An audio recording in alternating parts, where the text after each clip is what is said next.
Hello everyone, welcome to Physics Mitch. As some of my students usually struggle with the ideas of variable mass systems, I thought it's better we solve a couple of problems to fix the concepts well. I have taken two problems from Iridov, which are good to refine our understanding in usage of equations in variable mass systems. Let's get started.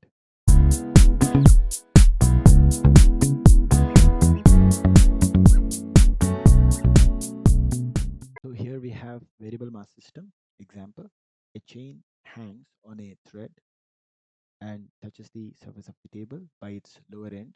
Show that after the thread has been burned through, the force exerted on the table by the falling part of the chain at any moment is twice as great as the force of pressure exerted by the part already resting on the table. So let's visualize this. Imagine this is the chain that we have, which is hanging, and the surface is this one, which is horizontal. Let's say there is a thread with which we are hanging this, and now suppose at t equals 0 this is a story and we burn this particular thread. Okay, if we burn this, then it will fall at some any instant time t. Let's say the chain would have fallen by some length, and we don't consider the heap forming because of the chain falling. We are ignoring that. So if that's the case, let's say that some amount of length is on the table and some amount of length is still falling. Suppose if I consider that it has fallen x amount on the table, then the end here, right, the tip would have gone down by a distance x. So from this argument we can easily say that the force on the chain which is on the table, right, that force given by the floor, normal force, which can be written as lambda. If m is the mass of the chain and L is the length, then lambda is mass per unit length.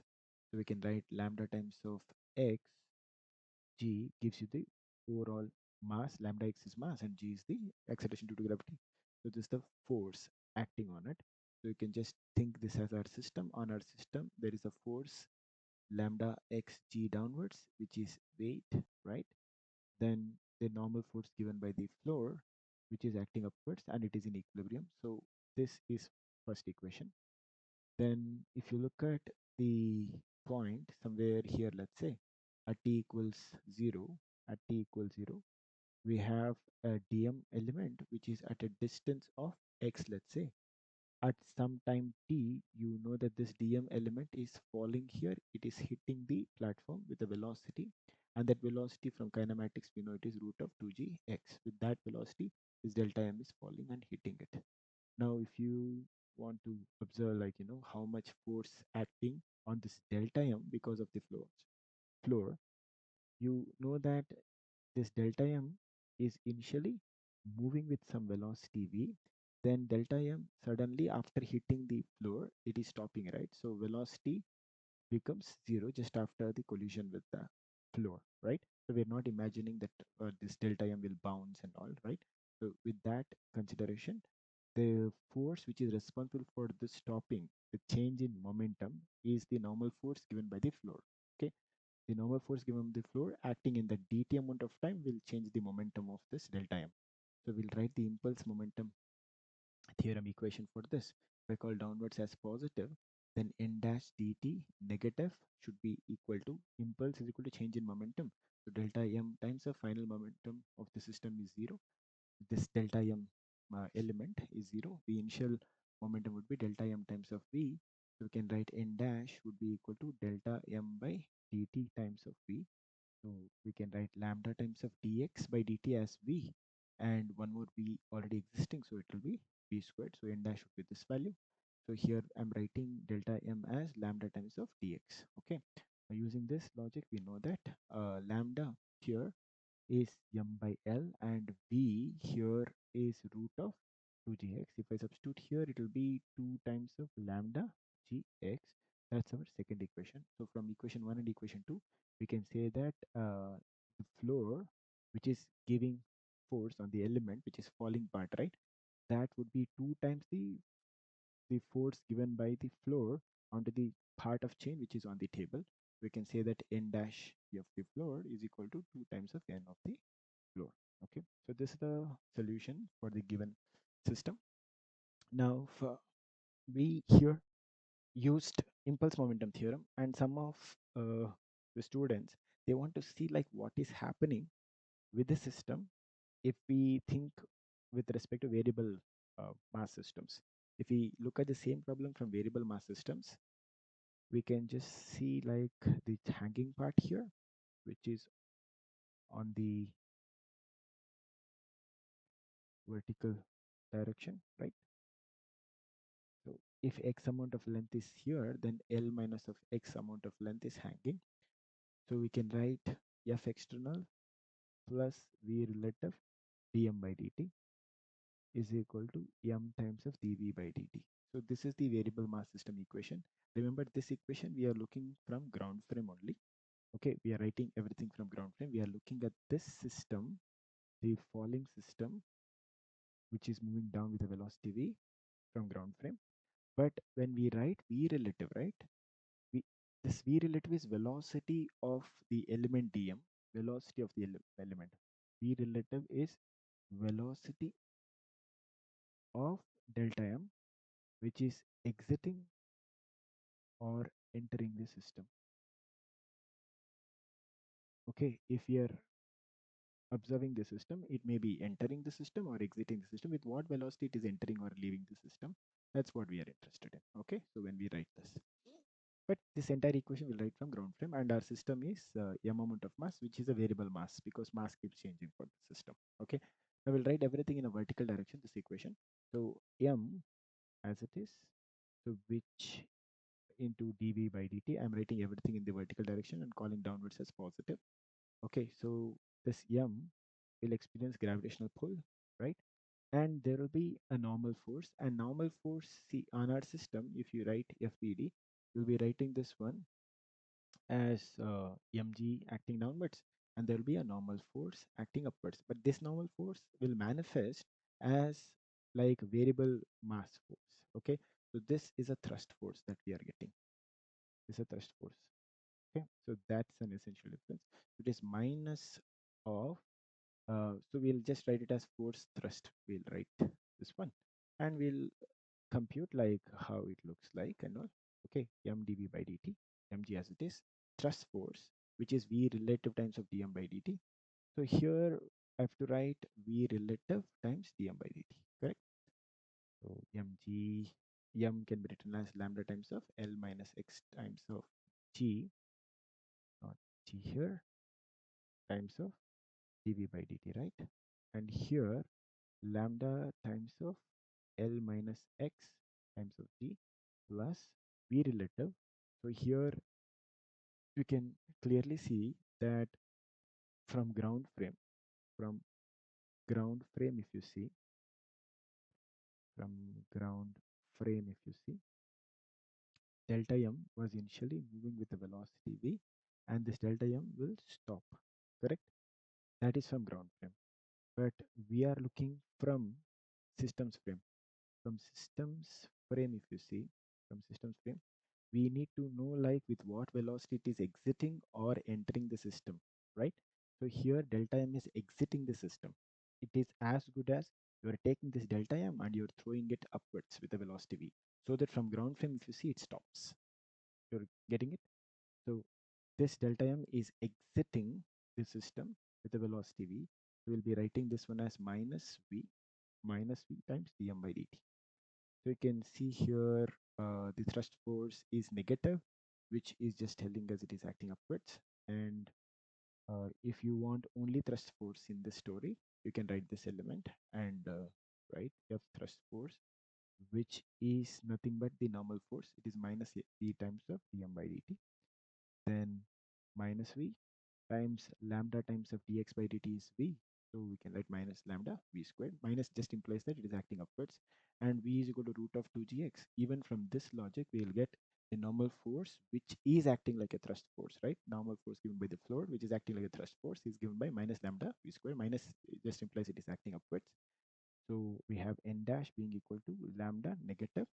This is 2gx, and we can say the magnitude wise the direction wise it is upwards, magnitude wise, it is 2 times of lambda gx. So even with this logic, that we can go ahead and say that dialogue that 2 times of normal force given by the floor, which is lying on the table, right? The chain experiencing force, 2 times of that would be the force given by the floor on that falling element, okay, or because of thrust force, okay. So this is one part. Now to test our understanding even better, now let's take the another problem which involves the variable mass systems, which helps us to refine our thoughts regarding variable mass systems. A chain AB of length L is located on the smooth horizontal tube so that its fraction of length h hangs freely and touches the surface of the table with its end B. At a certain moment, the end A of the chain is set free. With what velocity will this end of the chain slips out of the table, right? So meaning we have the situation here at t equals 0, right? At t equals 0 is the story. Now we'll see like after some time what will happen. After some time, this say here, it would have, this is the chain, which is the configuration after some time. So I'm just imagining that some of the chain is falling on the table, right? And this will be the story at some time t, right? At some time t, this is some instant, okay? Some instant, that would be the story, correct? Now, if this is our logic, then let us take the amount of wire which is still inside the tube is X amount, okay? And the hanging part is L, and this would be some X dash, let's say. Then we know that X plus H plus X dash should be equal to the total length, okay? That information we know, right? Now, going further, suppose if you look at this part of the system, this part of the system, this is variable mass system, variable mass, right? And for that, we will write the equation and we'll see like how it works. We can write like m times dv by dt. What we are saying is this variable mass, right? Its mass is m. Suppose if you look at only this part, its mass is m, and the gravitational pull will be downwards, and normal force given by the tube, right? Normal force given by the tube would be upwards, and there is no friction. So these two will cancel each other, right? Then there is no external force in the vertical direction, and we are not interested in vertical direction. Let's write everything in the horizontal direction. In the horizontal direction, there is no friction as well. So external force, if you see, that external force would be 0 on it, okay? But you might be thinking, sir, what about the tension which is pulling it in this way? But the tension is the thrust force. Tension is the thrust force which is like pulling the system towards right hand side in the form of mass exchange happening. Got it? And that value is given by v relative times of dm by dt. Correct? We have to write here m into dv by dt, okay, which is equal to tension value, which of course tension is manifesting as our the so-called um, thrust force, right? So thrust force here, if you observe in what way this particular mass is leaving or entering, if you see from our system, if you observe the system here is moving with the velocity v, meaning then we see that from our system, from system's point of view, the mass dm is exiting.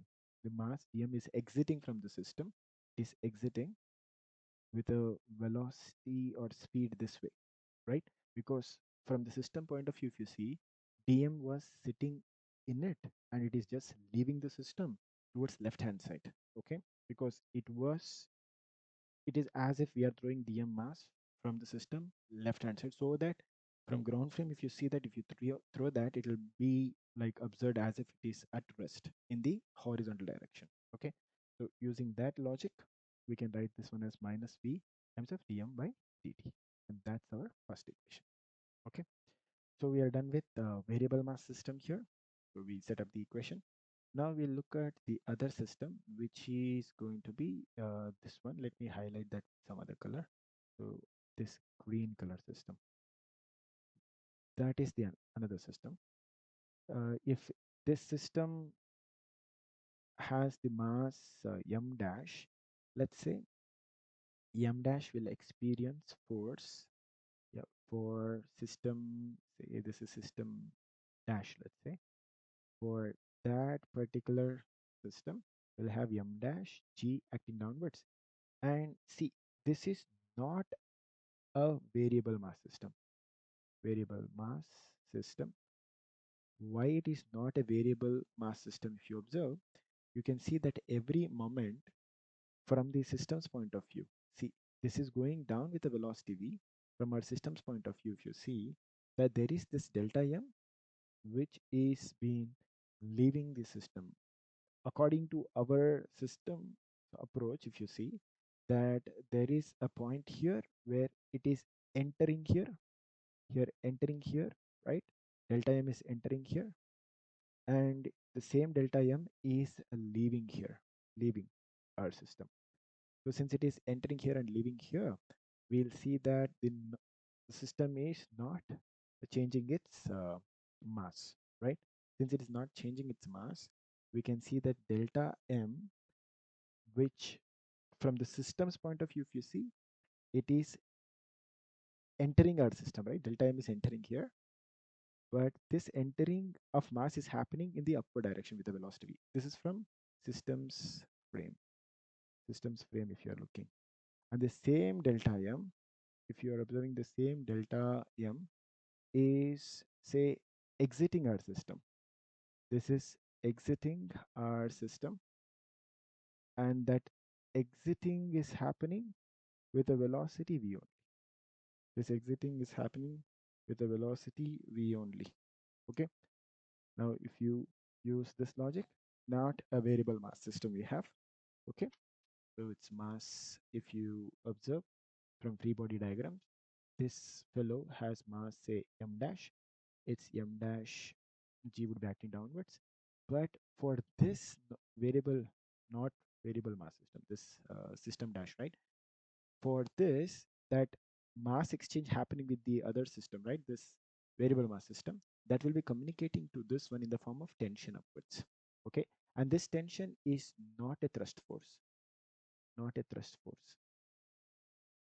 For it, it is not a thrust force. Okay. It's a force which is considered as like a force which is acting on the system upwards, right? Then you can observe there we can have this feeling that there might be some normal force which is acting upwards because of our system interacting with the floor. But if you observe that this is a thrust force, but this normal force which is acting like a thrust force, which I have to write, see, observe here, this delta m is leaving, exiting the system. So I supposed to write, if I call downwards as positive, so it will be written as minus v times of dm by dt. And since in our system, uh, green color one, the dm by dt, right, that is 0 because our system is not exchanging mass, right? So we don't have to think about the thrust force acting on it. We we don't have normal force acting on it. Okay. So with that logic in place, you see that this will have acceleration downwards a. So even this part will have acceleration a rightwards. The magnitude will be same, the direction will be different. So we can write the equation for the constant mass system. So for variable mass, we have this information. From for variable mass, we got one equation. Now for constant mass, vertical part, which is constant mass for our system, that can be written as m dash g minus of tension is equal to m dash times the acceleration. Okay, which is m dash times of dv by dt.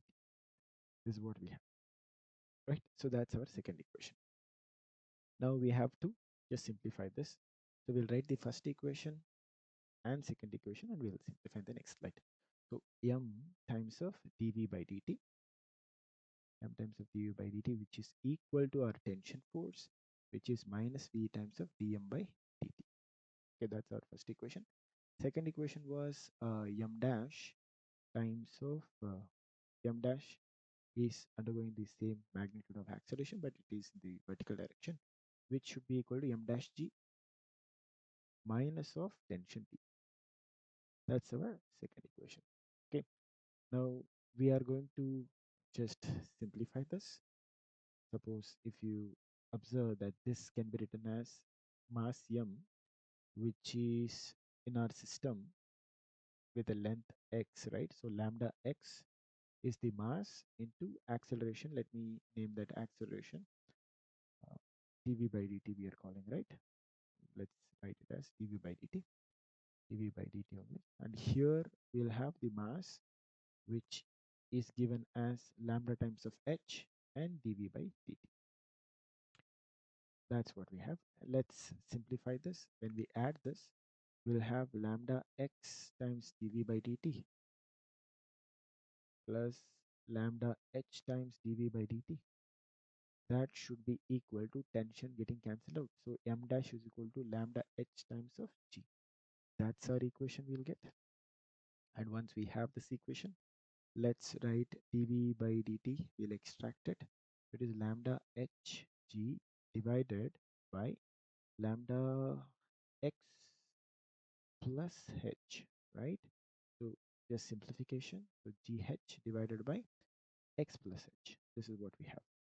But our question is to find out like with what velocity the point A will come out of the smooth tube, right? So since we need that velocity with a function of x, right? So we'll just multiply by dx and divide by dx. So we can write it as here just dx and dx. We can write this one as b dv times of uh, b dv by dx being equal to gh by x plus h. But when we are doing this, we're just changing the variables and observe as dv is positive, x is going to decrease because of our coordinate system requirement. So when dv is positive, dx will be negative, right? As dv is positive, speed is increasing, dx is negative because length is decreasing. So v is increasing, x is reducing because of our coordinate system.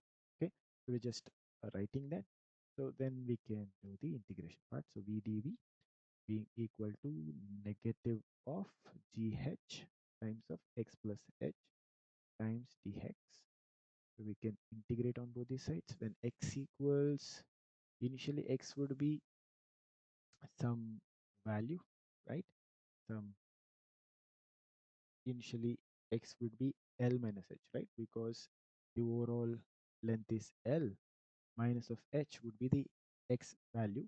Then finally x will be 0, correct? And initially velocity was 0 and it will be some velocity v, right?